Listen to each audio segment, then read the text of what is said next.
I'm your host, Laura Berry, and welcome to Out of the Box, an interview series about the abusive practice of solitary confinement. For the next 7 weeks, you will be hearing some very personal and heartfelt stories of survivors of solitary confinement, family members of those in solitary, and experts working to change the narrative of how solitary is used. These stories are all very personal to me. After being imprisoned as a child and personally spending 11,962 days in prison, some of which was spent in solitary while pregnant from a sexual assault by a correctional officer, I know the horror of solitary confinement all too well. I have no doubt that you will be moved by these stories as well. So, without further ado, let's get started.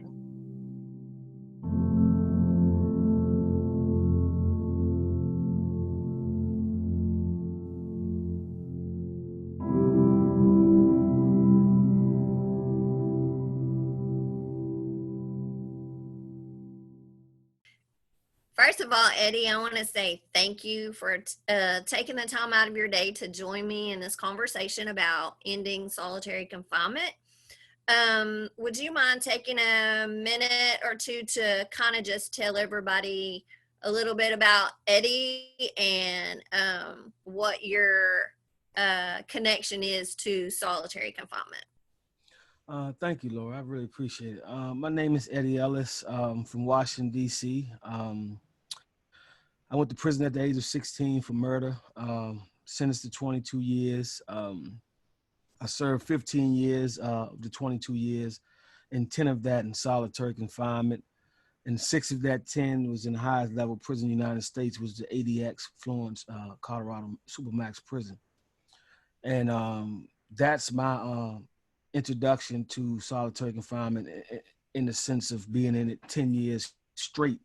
But coming in jail as a kid, I was also confined through the 72-hour orientation, but I didn't know what solitary confinement was then. So to me, I thought it was just being in prison like everybody. This is what's supposed to happen.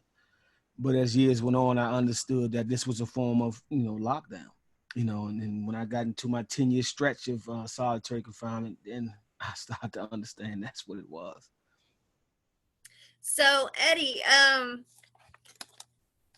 having been a survivor of solitary myself, and entering at a juvenile age, um, I have my own feelings about what solitary made me feel like and what it reduced me to at my lowest point. Would you mind sharing a little bit about how it affected you personally and what type of feelings did you have during that isolation period? Well, a lot of depression at times, a lot of anger, self-esteem issues, um, and just trying to spiritually, I wasn't where I needed to be. Physically, the cold concrete, you sleeping on the slabs, you sleeping on affects your body in so many different ways. But, it affected me in communicating with people and learning how to effectively communicate with people for years because I was to myself 90% of the time, so for me, it was more about trying to, not allow the situation to destroy me. But what I didn't understand was how it could affect me when I got around people. How I didn't want to talk to people who came to my cell. We wasn't seeing doctors to help us walk through what was going on. A lot of times I didn't want to write my family because I was dealing with depression so much. And over the years, I noticed how my eyesight started to get bad. And, they gave us just reading glasses, which was the standard reading glasses, nothing really for your eyes, really. Um, but because I was in solitary for so long, my long-term distant, vision has weakened because, being in the cell, you just looking in this small area, and I'm not using my long-term vision. And now my vision has been weakened, you know, to a very bad point where I have to wear bifocals, and but the emotional part, I don't think I've been home for 14 years. I can tell you that I still have a lot of residual effect from being in solitary confinement. You know, I don't like to be crowded. I don't like closed areas too much. You know, I still, when I hear keys, chains, it reminds me of solitary confinement. You know, so it's still, I mean, I secluded myself from my family when I came home because I was so used to being in the cell by myself. My family, be downstairs eating in the dining room, and I would just separate myself and eat my food in the room because I was so used to eating in the room by myself, and I didn't notice that these things were happening. But again, I was in a depression state for a long time. My anxiety was very bad. Uh, it brought on a sense of paranoia that I never felt before, being in solitary for so long. So when I was allowed to come around people, I became very aggressive because, you know, that paranoia state kicked up and my anxiety kicked up. You know, I don't know you, I don't trust you. So for me, it was in that situation, I'm being frank, it was like, you know, it's a dog eat dog situation, you know, and that's how I felt. But I hated feeling that way. But because of, you know, the solitary condition, it brought that on.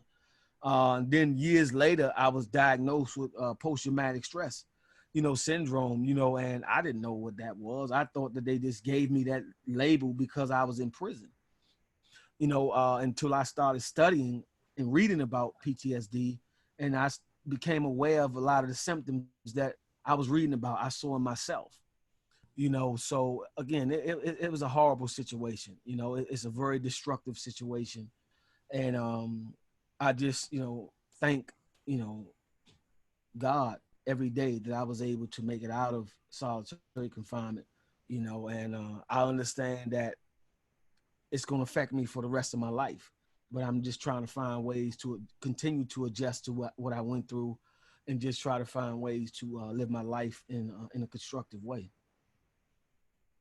Thank you, Eddie.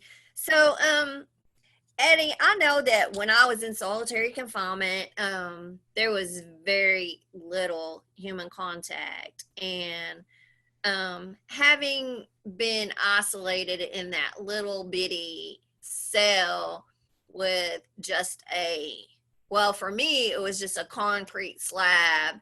There was no cot or anything of that nature, which I know some of the solitary cells have.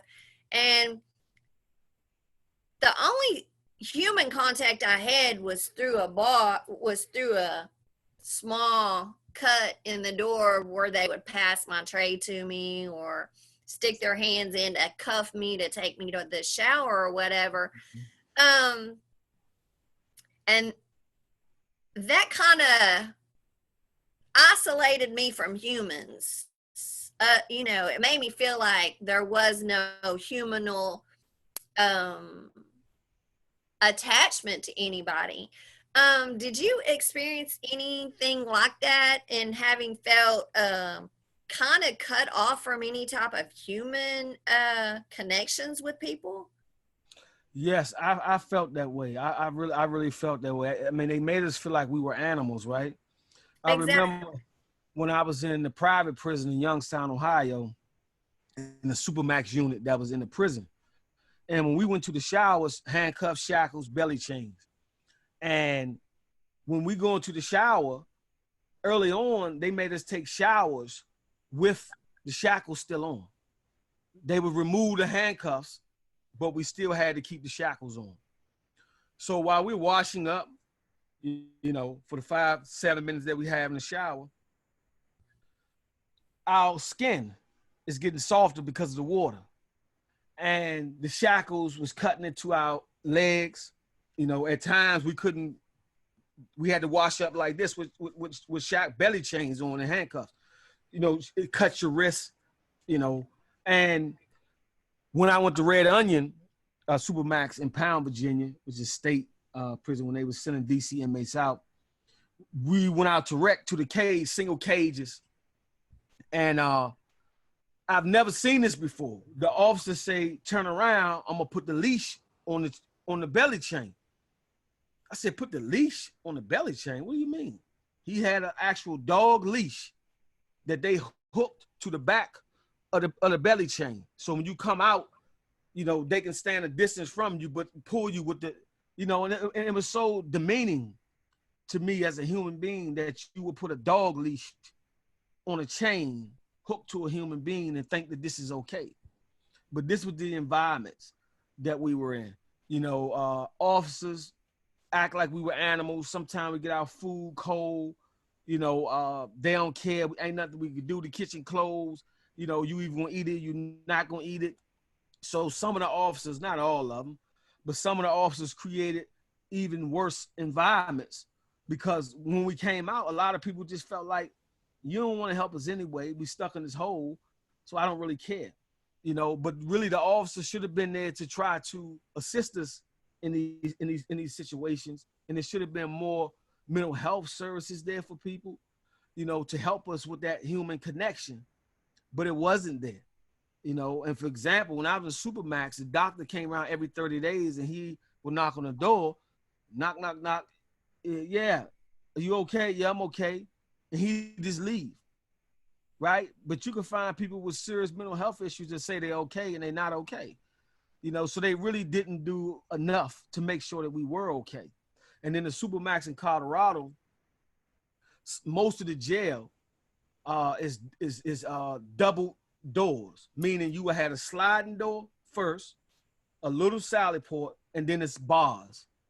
So you actually behind double doors, you know. So and it felt like you were really hidden in a closet, you know, for lack of a better words. But again, it's just a dehumanizing environment and situation, and I think prisons use these situations as a form of weapon to unfortunately destroy people. You know, that's the only way I can see that you're using something like that constantly and punishing people that you know that you are emotionally and sometimes physically and spiritually, you know, destroying people within those environments.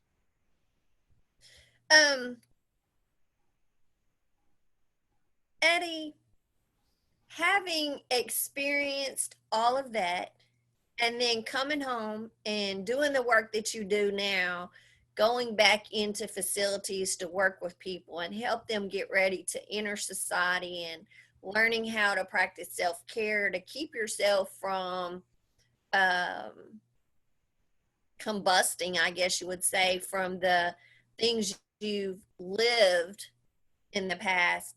Um, can you think of any positive changes that the DOCs could make in replacing solitary with a different form of,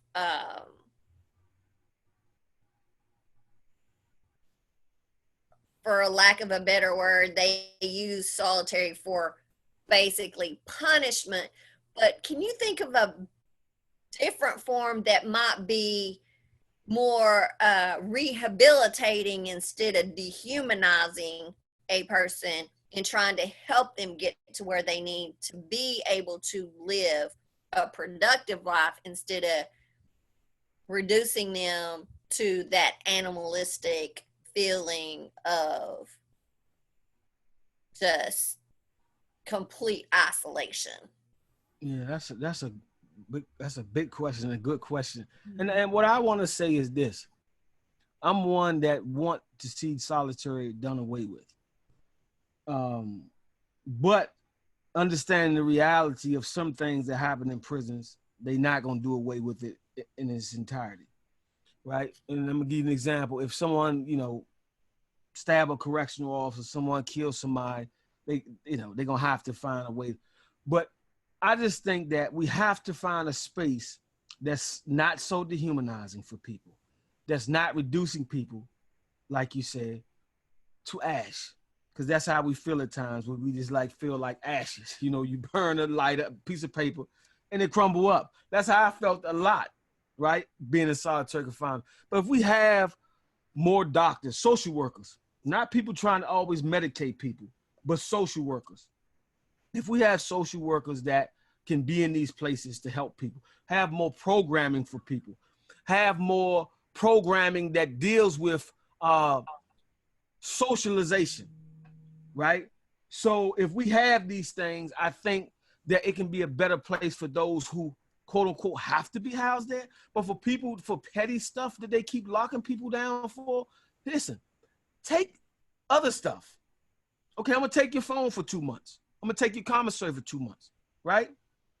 Get out there and work. Let them work, right? That's what you do. Don't, because when I was in certain solitary situations, it was people locked down for having too many stamps, right? They got caught with a cigarette. I mean, okay, they got caught with a cigarette, right? Give them some extra duty, right? We're gonna give you 4 hours of extra duty, and we're gonna take a few hours of this and that and the other instead of keeping them in solitary. Because I seen a young guy in solitary for a week, and he tried to hang himself. You know what I'm saying? That was for a week. So solitary affects all of us in different ways. And people was asking why in a week did he do this? I don't know, but he did. It shouldn't be questioning why he did it. The thing should be that he did it because of these conditions. So we have to find humanizing ways to interact with people and house people, and understanding that when we releasing people who've been in solitary for so long, who haven't been in open population for a long time, we're sending them back into the world in some ways not equipped emotionally to deal with engaging other people the way we should know how as humans, right? And for me, when I came out of solitary, they sent me to Lewisburg Penitentiary after the Supermax. I stayed in Lewisburg 30 days and I went home. But going to Lewisburg, they had me in a hole with 2 other people in the cell. Now, I haven't been in the cell with nobody for 10 years. But yet, you all, as a Bureau of Prisons, thought that it was okay to put me in a cell with 2 other people and them 30 days to the street. And the first hour in there, my anxiety was like, I couldn't stop sweating. My anxiety was so high, and I knew one of the guys, and he knew the other guy that was in the cell. But I had to talk to them about moving too much. Man, that's fine sometimes if we go to the bathroom, because my nerves, I can't have you all times of night keep moving around me. And it had really nothing to do with them. It had something to do with the conditions that I've been in for 10 years, right? And now I'm forced to be in this situation. And it really bothered me that I was forced to be in that situation because emotionally it traumatized me. Because again, that fight or flight mentality kicked up. And in my mind, what if this guy moving too much, he tries something? I know one of them, but I really don't know you. You could be trying to, so my mind was all over the place. And the first 2 nights, I couldn't even really sleep. I couldn't even really sleep. So it's like we have to find a space that we can utilize those environments where we help people and not keep people back there and basically trying to destroy people and kill people emotionally and spiritually and take away the humanity of a person by keeping them in them cages like that back there. We already locked up, but now you want to put us in a situation where we are within a hole, within a prison, right? Within a dungeon, and we can't socialize the way humans should be able to socialize, right? And I think that we need to have more programs around that. Programs, even I'm gonna be honest, I would have took meditation programs when I was in jail. When I was in the hole, I would have took yoga when I was in the hole, if I had a chance to do it. Because of anything that could keep my mind off of the conditions and where I was willing to do that. But I think we have to find ways to engage the men and women and the young boys and girls that's in others who are in these confined situations and make sure that we're not destroying these people. But if we can do away with solitary confinement, I would love it. I would love to see it happen. But I know because of the way the system is built and because of certain things happen in prisons, some people will be put in there. Well, how do we help those who are put in there? Do we just destroy them? Do we make them worse than what they were before they went in there? Or do we try to help them, come to the realization of what put them in the hole for so long, right? And how to socialize with people, even things around coping skills, anger management, different things. Because I know when I was in the hole, it seemed like I became more angry. I felt like, and some people say, man, you feel like an old man now. You just angry at everything. The sunrise, you angry. That's the way I felt. You know, and the conditions put that on me. I didn't see a tree. When I was Superman, I didn't see a tree. I didn't see grass. I didn't see flowers. I didn't see anything. I didn't see anything. Right? And psychologically, that affects you. Right? So for me, I used to get magazines and get trees, and I used to cut it out and put it on the wall. And the officer, but Ellis, you know you can't. I said, I know, man, I need to see my trees. They was, all right, take it down, look, and I take it down. You know, but for me, my first stint in a hole, separate from the 10-year stretch, I remember I was in the hole and the basketball court was facing my room. And every day I look out, I see this crack in the ground. Every day I look out, I see this crack in the ground. That's this, you know, the asphalt split. So over time, I started seeing this dandelion grow out of the crack of the ground. And the dandelion was a flower that I loved even when I was a child. You know, we used to chase the girls with it. We used to put it under our chin and, you know, put on the ear. But for me, it was symbolic for me at that time. You know, if this dandelion can grow out of the crack of this asphalt, I can also grow within the walls of this prison, right? And over the years, I always kept that close to my heart, and that memory of me seeing that dandelion come out that asphalt, you know, and it wouldn't have came out if the asphalt didn't crack, right? So for me, the crack was me realizing how this environment is destroying people, you know, and I just done all that I could to survive the situation by daydreaming, by reading, prayer, yelling out the window, through the vent, through the toilet, you know. But other than that, you know, I just learned how to just adapt to inhumane situation, you know, dehumanizing situation, you know, learn to build on my self-esteem and love myself despite of me being in that situation. And I felt like when I started to love myself more, I started to build on myself more, you know, and that's not saying that I still didn't have moments when I cried, you know, from depression or anger from being in solitary for so long, but I found a way to adapt to it the best way that I could. Thank you, Eddie, for joining me today and for sharing something that is very difficult and traumatizing to relive each and every time we have to relive it. But it's an honor to have you join me and to be able to share your story with other people who have no idea what solitary is, so that we can build the campaign to end the abuse of solitary. So thank you very much for joining me today. I really appreciate having you. And thank you, Laura. I really appreciate it. It's an honor to be here. And, you know, I stand against solitary confinement and I support what you all are doing. You know, and I think it's important that we do share our stories about these situations.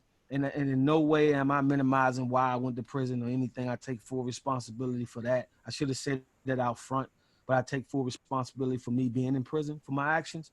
But as far as the solitary confinement, again, I think it was used in a way that was dangerous. And again, however I can help to support this cause, I'm always willing to help. Thank you. I can't help but believe that after hearing the story today, you're motivated to join us in this fight. Here are a few ways to get involved. Read our report about solitary confinement on Decarcerate's website. Follow us online over the next several weeks. We'll be posting lots of content about solitary confinement on our Facebook, Twitter, and Instagram pages. Donate to the campaign. It's only through the financial contributions of supporters like you that we're able to continue this work. And finally, send us an email to join our monthly In Solitary meetings, where you can learn how to volunteer with us and help us strategize our work. Again, thank you.